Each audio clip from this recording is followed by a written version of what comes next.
edition of Ruckus is made possible through the generous support of Dave and Jamie Cummings, the Hartwig family, and by viewers like you. Thank you. Welcome to Ruckus, our weekly food for thought fight over the news of the day and the trends of the times. I'm Mike Shannon. The Ruckettes join me shortly, and our topics this week: minimum wage, maximum controversy, petitioning to end petitions, and the new president renews his old pledge to make America great again. Plus, of course, roast and toast. But we start with our Newsmaker segment and talk about one of the mainstays of the Kansas City civic and cultural scene, the National World War I Museum at the Liberty Memorial. The facility, now open for about a decade, is planning a major $6 million expansion. World War I, fought in the early 20th century, remains rich with implications for the 21st. Joining me to talk about the war and the museum is its president and CEO, Matt Naylor. Matt, welcome to Ruckus. Thanks for coming in. Yeah, thank you. I'm a big fan of the museum. I've been there on several occasions, and every time I go there, I can't help but react to the introductory video that sets the stage in the world just before the war breaks out. And I always think if you change the names of a couple of countries or so, it sounds a lot like the world we're living in today. Yeah, there are many parallels to the world in which we live now. In fact, some would say that the world is more like the world of 1913 today than it ever has been in the past 100 years. Well, and that's the reason we study history, to learn about the future from the past. That's right. Well, it's been said that the history doesn't repeat itself, but it often rhymes. Yeah. Talking about the display at the beginning of one's visit to the museum, at the end of the war, Woodrow Wilson, President of the United States, and other world leaders got together and redid the map. Erased lines, drew new boundaries, created new countries, got rid of other countries. And those changes really affect the way we live today and some of the crises that we see today, especially in the Middle East. Yeah, the making of the modern Middle East really began in 1916 with the Sykes-Picot Agreement. There were the spoils of war were beginning to be divvied up even before the war was over. And you're right to say that we continue to experience that today. So the enduring impact of the war cannot be underestimated. Well, anybody who's taken a history class will be familiar with the cliche, one of the major causes of World War II was World War I. Yeah, we have a fantastic cadre of more than 300 volunteers, and some of those, when you come to the museum, will ask a visitor, when did the war start? And 1914, when did it end? And they like to say 1945, because World War II really can be seen to be an extension of many of the unresolved issues. Well, it was called the Great War, not because it was so good, but because it was so big. Right. And the war to end all wars, which of course it did not. But it was a very brutal war, and one of the most brutal aspects is on display at the World War I Museum, and that is trench warfare. Yes, this is a time where the development of technologies intersects them with humanity's brutality, and so the scale of war is so extreme. So in that trench warfare, then we find these new technologies being utilised.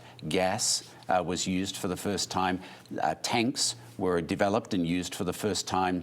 The artilleries that were then developed. It's said that if the rate at which armaments or artillery shells are being collected in the fields of France today continues at the same rate, it will take 500 years for all of those armaments to be collected, a third of which have not exploded. Oh, before we run out of time, I want you to talk about the big expansion plans at the World War I Museum. What does it involve? Where did the money come from? So we take pride of place being designated by Congress as the nation's World War I Memorial. There is not one on the Washington Mall, and the nation's museum. And so we're, I think Kansas City is very proud to have that title. We want to have a travelling exhibition gallery. So within the envelope of the space, we will be building a new gallery, which will enable us to bring to Kansas City, and sometimes the United States, exhibits that would otherwise not be here, to engage the community in conversations about World War I and its enduring impact. You know, in 1919, the people of Kansas City gathered together and raised $2.5 million in about 2 weeks, equivalent today of $40 million. Again, in the late 80s, early 90s, when there was some deferred maintenance issues that need to be dealt with a memorial, more than $100 million was raised locally. And then the memorial restored in this beautiful museum, then which opened in 06, 10 years ago, as you said. And again, the people of Kansas City have rallied around, and with the support of some of the key family foundations, key businesses, we're so grateful now that we're able to do this expansion, including some outdoor improvements, to even better fulfill our mission as the nation's museum and memorial dedicated to interpreting, understanding, and remembering. Well, I hope we've encouraged a lot of people to go there if they've not been, or to go back. There's always something new to learn. Where is the information about it available? TheWorldWar.org is the best place to go. We have outstanding exhibits opening in the next several months as we begin the commemoration of the 100 years of the U.S. entry into World War I. Great. Thank you very much for coming in. Appreciate it. Thank you. And that is Matt Naylor with the National World War I Museum in Kansas City. Now let's meet the panel and start a ruckus.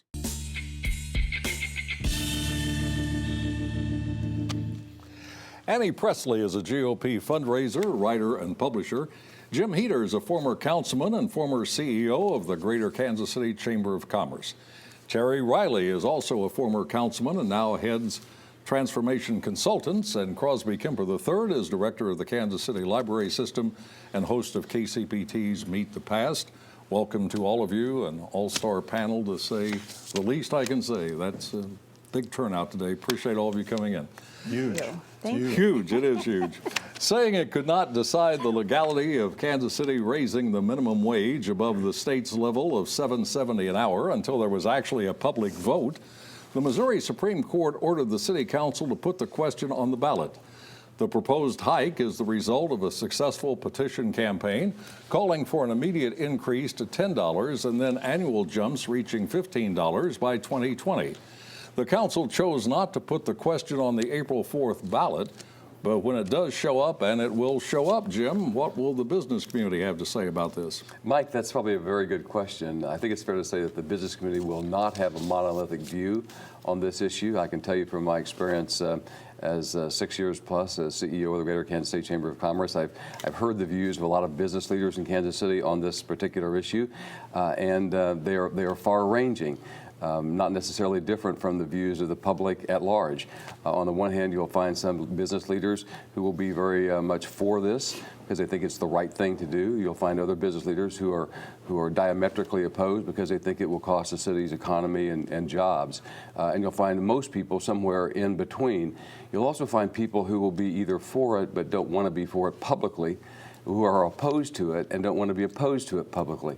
And I think you'll find as this all sort of hashes through various business organizations as they take a position that there'll be a lot of people taking into account the perception of the business community as a whole. But Crosby, there are a lot of businessmen, a lot of other people who think this will be a mistake if the minimum wage goes higher. It will actually hurt business. It's a problem, and the people who will be pretty universally opposed to it will be small businesses. Yeah. And we know from the research that's done on this, a guy named David Newmark, who's been in Kansas City before the chancellor, is professor at the University of California. There will be job losses, and they will be in categories that we don't want there to be job losses: African American teenage males. And then if the city of Kansas City is the only place where there is a $15 minimum wage, and the rest of the cities surrounding us don't have it, there will be a leakage of small businesses to other parts throughout the metro area. Yeah. They could leave Kansas City, Missouri, and go to anywhere. Suburban areas and not have to pay. Yeah. Terry, you got a good reason why the minimum wage should be increased? I believe the minimum wage should be increased. I think it should be an incremental increase.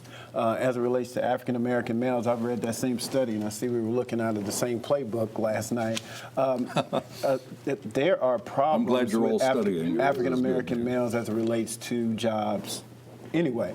But I don't think that it will hurt to increase the minimum wage. At least, at the very minimum, Kansas City should have a living wage for every citizen in the city so that you can provide for your family.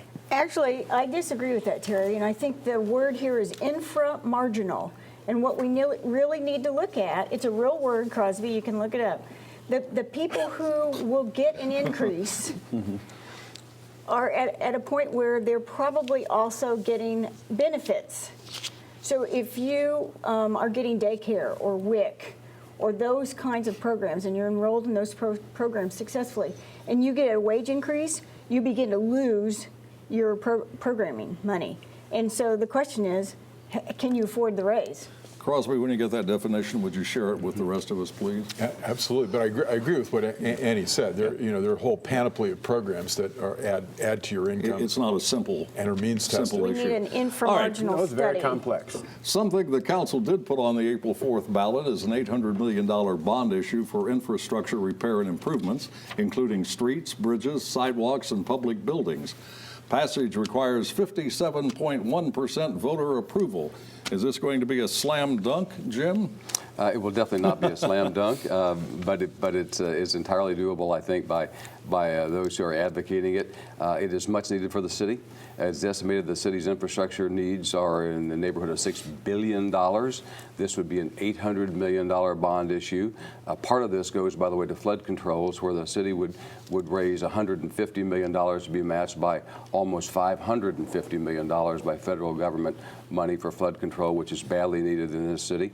If we don't have that money to get the federal match, we will lose all that. So it's badly needed. It's also reflective of the citizen survey that the city of Kansas City, Missouri takes year after year. The citizens always say their highest priorities are bridges, roads, and sidewalks, and that's what this bond issue is all about. Well, there are three separate questions on the ballot, Crosby, and I think all have to be approved for any of them to be approved. And there are some people who are saying this should have all been taken care of along the way. There shouldn't be deferred maintenance issues. Yeah, I mean, it is deferred maintenance. One of the problems we've got, I'm probably going to vote for this. I think we have to do it. But we're a very high-tax city already. We have very high debt per capita. We're risking bond ratings now because of this. And it's a very regressive tax system as well in Kansas City. We really put the most on the people who can least afford it. So it's going to have a hard time. And there's also a sales tax issue on the ballot April the 4th, 1/8 of a cent increase sales tax for the east side. And there's this thing about minimum wage maybe on the April 4th ballot. Streetcar may be coming down the pike, and we've got a whole lot of stuff we're looking at paying for. All right, Citizens for Responsible Government, CFRG, is a group that raises questions about various government proposals, most notably the future of Kansas City International Airport. CFRG acquired the City Council's assurance through a petition campaign that it would take no major action at the airport without voter approval. Star columnist Steve Rose thinks a new one-terminal airport is essential and is troubled by the roadblock, writing, Kansas City must get around the public vote and not allow the naysayers to set the agenda for Kansas City's future. Assuming Rose means they are the naysayers, the CFRG has responded saying the columnist is out of tune with what's going on. So the question becomes, is the petition process healthy for Kansas City, as CFRG says, or does it block progress, as Mr. Rose suggests? Terry? We live in a democracy, and by virtue of individuals being able to do petitions, it gives them the opportunity to be involved in the process. The next point is, do we or do we not need a new airport? Based off of my personal analysis, I think we can do one or two things. One is we can do a significant renovation of the airport. It was done by DFW in Dallas, and they had the same type of airport we have, the same model. In fact, the same architects and engineers worked on that airport there. Number two, from a safety standpoint, if you take a look at Kansas City, and it's similar to some airports around the world that have been attacked recently. And so from a safety standpoint, I believe that can be the Well, let's not go into catalyst. KCI so much as the idea of petitions and whether they are good for the city or bad. Who do you think makes the more compelling case, CFRG or Steve Rose? Well, Steve endorses the statement of the mayor of Overland Park saying we have to stop citizens from overruling the government. I thought that was a great phrase. I thought citizens were the government. We the people, of the people, by the people. Steve doesn't think so. And we've made a lot of bad bad decisions lately at the civic level and the city council level in Kansas City. I think the citizens need to be involved in this. We need more accountability. Yeah, but Annie, don't you run into a situation where citizens can petition about anything and everything, and it blocks anything from getting accomplished when the city government has to deal with a petition for everything? Right. So Clay Chastain has been the poster child for this. He's gotten petitions. He's been at that Brookside grocery store for 20 years getting people to sign petitions. And I think he's kind of set the tone. But the point is, if the people don't feel like they're getting responses from the government, and that's what CFRG is saying, secrecy, they want more transparency, this is one of the tools that you can use, and I think it's here to stay because Kansas City's kind of liking it. Well, both you guys, Terry and Jim, have been on the city council, and in a republic, don't we decide, the voters decide who decides, and the council does have some responsibility to make decisions? Mike, it does, and I think it's important to distinguish between the initiative process, which is what we're talking about right now, and the referendum process. And our city charter in Kansas City, Missouri contains both. For example, if the citizens were to override the elected officials' decision, that's the referendum process. The council adopts an ordinance, and I believe under the city charter there are 10 days to file petitions to put that issue on the ballot and let all the citizens vote. That is a way the citizens could override an action by the city council. But it's way too easy in Kansas City, Missouri to put issues on the ballot in the initiative process, whether it's KCI or the issue we talked about just a few minutes ago about the minimum wage. Those are issues that should be decided in a deliberative process with lots of public input in a public body like the city council, and not on an initiative ballot subject to campaigns and TV commercials. Well, Annie, do you think if the issue did get on the ballot, would Kansas Cityans support the idea of a one-terminal new Kansas City International Airport? Yeah, it is. I mean, the assumption is they would not. Well, about 12% of the people who use the airport are for Kansas City, Missouri, and the tax would be primarily Kansas City, Missouri.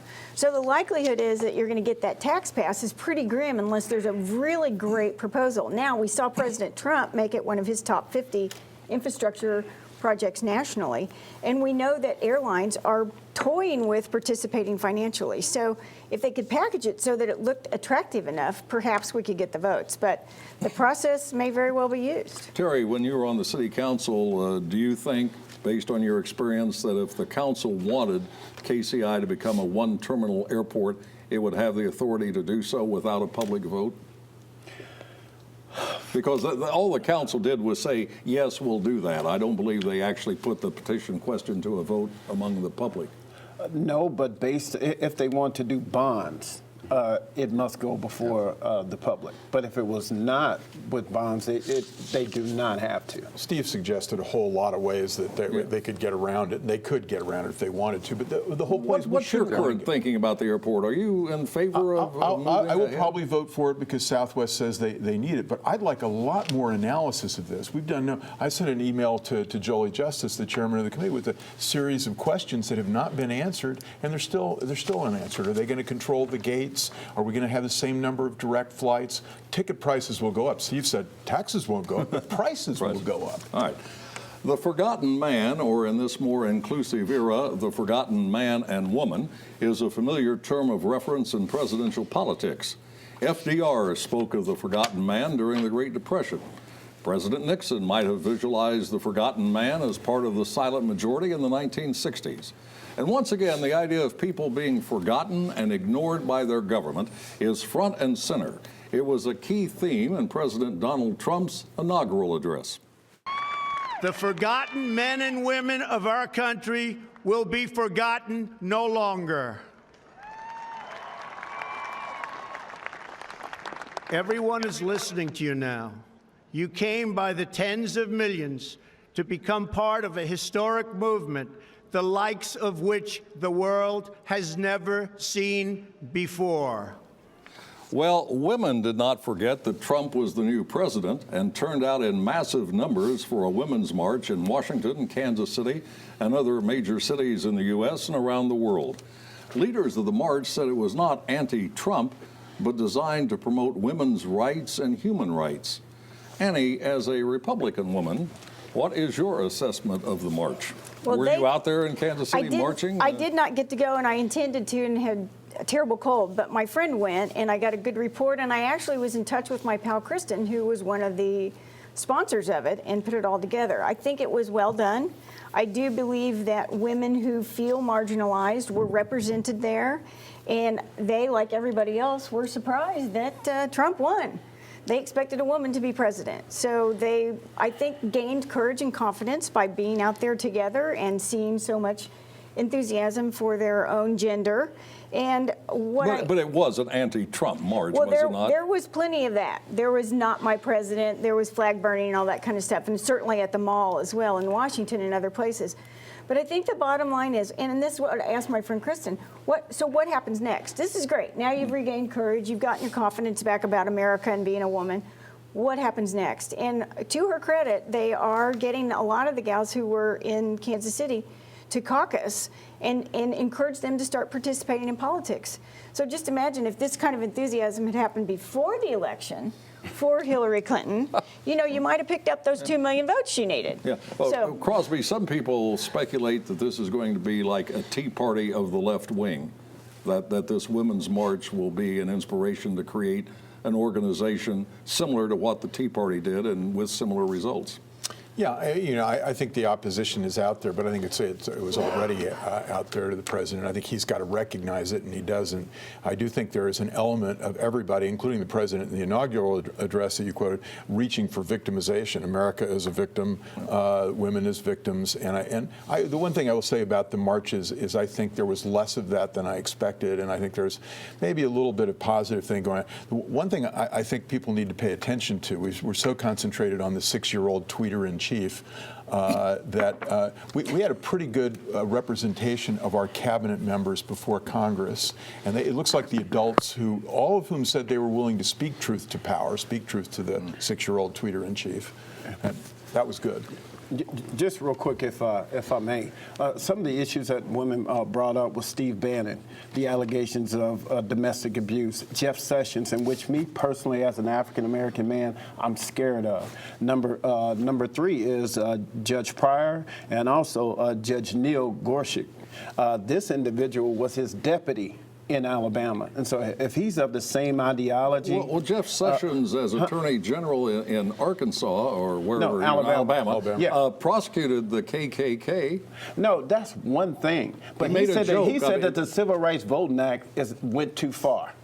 I mean, he's done several things. Just because he prosecuted one KKK member because he had to, it does not mean that it's changed the overall ideology. He supported civil rights in the U.S. Senate. No, he didn't. Yeah, he did. No, he does not. And you know what? And they had African Americans, which are conservative, 1 or 2 to come out. And now we say, oh, yes, he's pro-civil rights. So you think women and men have reason to fear the Trump administration? Women and men. Based off. Are you fearful, Jim? Do you think the Trump administration gives us cause for fear? Oh, let's say this. On a host of issues, I think you're right. They do give us cause for fear and concern. And I thought the Women's March, as it's called, was a wonderful thing to see. My wife and our 2 daughters were there together, and I was proud of them because they were literally voting with their feet in that instance to stand up for what they believe with women all over the country and all over the world. I think it's important for everyone to be taking those kinds of positions in a positive way for things in which they believe. And keep in mind, it wasn't just women's issues that were represented there. There were a host of issues that were represented in those marches. Absolutely. Civil rights, voting rights, women's rights. Senator Sessions said he would enforce the laws of the United States. I don't believe it. I think he's saying everything that he has to say to get the nomination, and he will totally gut the Civil Rights Voting Act, that coupled with stop and frisk, in which he said he supported. Now he said he does not. We'll find out down the road. Now we have to head to the soapbox for Roast and Toast, where the Rockettes have 30 seconds each to give a pat on the back or a kick in the pants to people and events in the news, and we start with Jim. Mike, it would be so easy to offer a roast or multiple roasts out of the public commentary of the last week, but I'd instead like to offer a toast to the life and memory of Yordano Ventura. What a tragic loss of a great baseball talent and a terrific young person. And as a part of that toast, I'd also like to recognize the dignity and class with which the Kansas City Royals Business Organization honored and recognized him and really led us as a community in mourning. So a toast to the Kansas City Royals and to the memory of Yordano Ventura. Crosby. I want to toast my daughter, Madeline Crosby Kemper, who with her Barnard classmates marched in Washington, exercising her First Amendment rights, and who did not get arrested and therefore also protected her father's wallet. Okay, Annie. I'd like to toast my old pal from Greene County, Missouri, Roy Blunt, who was the Joint Congressional Committee on Inaugural Ceremonies chairman. He did a great job. It was flawless, and except for George W. and the poncho incident, it worked out great. And also from Kansas, Mike Pompeo, who has been installed as the director of the CIA. We have people in Washington. All right, Terry. I would like to toast all of the women around the country and around the world that participated in a very peaceful march. My wife also, she participated in my daughter. I think it was a great sign of solidarity, us working together and pushing the issues that are important to women and other minority groups across the country. And you're not toasting Jeff Sessions. That will be a double roast. You're picking a fight, Mike. All right. And finally, here is a roast to those students and employees at Kansas University who are wearing what are called gender identity buttons as part of the You Belong Here program. People select up to 3 pronouns to wear in the effort to make sure no one is improperly recognized or misgendered. Now, to make sure that no one misunderstands to whom this roast is aimed, it is directed at he, him, his, she, her, hers, they, them, theirs. And that's Ruckus for this week. We are back next Thursday at 7. Now for the Ruckettes and the crew, I'm Mike Shannon saying thanks to you, yours, and theirs for watching, and good night. Production of Ruckus is made possible through the generous support of Dave and Jamie Cummings, the Hartwig family, and by viewers like you. Thank you.